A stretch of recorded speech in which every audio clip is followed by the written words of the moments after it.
రాష్ట్ర రాజకీయాల్లో కీలక పాత్ర పోషించిన కోట్ల కేఈ కుటుంబాలు కలవడం ఓ చరిత్రని ముఖ్యమంత్రి చంద్రబాబు అన్నారు. కర్నూలు జిల్లా కోడుమూరులో కోట్ల కుటుంబం తెలుగుదేశంలో చేరారు. హైకోర్టు బెంచ్ ఏర్పాటు చేయడంతో పాటు కర్నూలు జిల్లాలో సాగునీటి పథకాలకు ప్రాధాన్యమిస్తామని ముఖ్యమంత్రి ప్రకటించారు. కర్నూలు జిల్లా రాజకీయాల్లో తమదైన ముద్ర వేసుకున్న కోట్ల కుటుంబం తెలుగుదేశం పార్టీలో చేరింది. జిల్లా ప్రజల అవసరాలు తీర్చడం కోసమే తెలుగుదేశంలో చేరుతున్నట్లు కోట్ల సూర్యప్రకాష్ రెడ్డి పునరుద్ఘాటించారు. కర్నూలు జిల్లా రాజకీయాలన్నీ కోట్ల కేఈ కుటుంబం మధ్య తిరిగాయన్న చంద్రబాబు కోట్ల కుటుంబం తెదేపాలో చేరడం చాలా సంతోషమని చెప్పారు. కొన్ని దశాబ్దాల రాజకీయ చరిత్ర ఈ జిల్లా ఒకసారి ఆలోచిస్తే రాజకీయం అంతా కూడా కోట్ల కుటుంబం కేఈ కుటుంబం మధ్యలోనే తిరిగింది. ఈ రోజు రెండు కుటుంబాలు కలిశాయంటే అది చరిత్రని మరొకసారి మీ అందరికీ విజ్ఞప్తి చేస్తున్నా.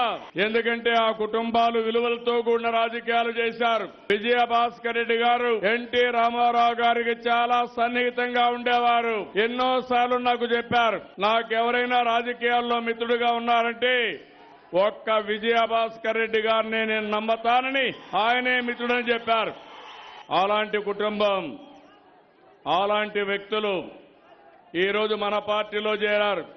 కర్నూలు జిల్లా పర్యటనలో సీఎం చంద్రబాబు అనేక అభివృద్ది పనులు ప్రారంభించారు. 8,000 కోట్ల రూపాయల విలువైన ప్రాజెక్టులకు శంకుస్థాపన చేశారు. వేదావతి ప్రాజెక్టు వల్ల కర్నూలు జిల్లా సస్యశ్యామలమవుతుందన్నారు. కర్నూలులో హైకోర్టు బెంచ్ వచ్చేందుకు కృషి చేస్తానని సీఎం చంద్రబాబు హామీ ఇచ్చారు. రాయలసీమను రతనాల సీమగా మారుస్తానన్నారు.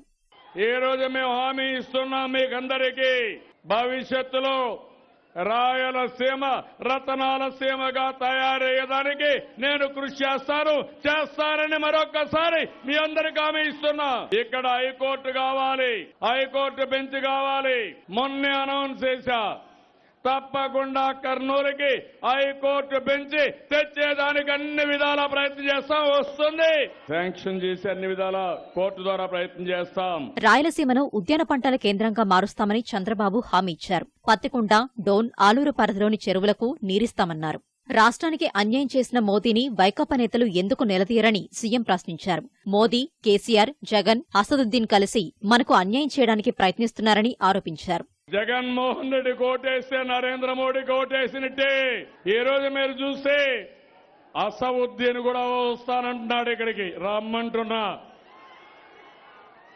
అంటే వీళ్ళందరూ ఆలోచపడ్డారు. తమ్ముళ్ళు, నరేంద్ర మోడీ, అసదుద్దీన్, జగన్మోహన్ రెడ్డి, కేసీఆర్ అందరూ కలిసి ఈ మైనారిటీలకి, ఈ రాష్ట్రానికి అన్యాయం చేస్తున్నారు.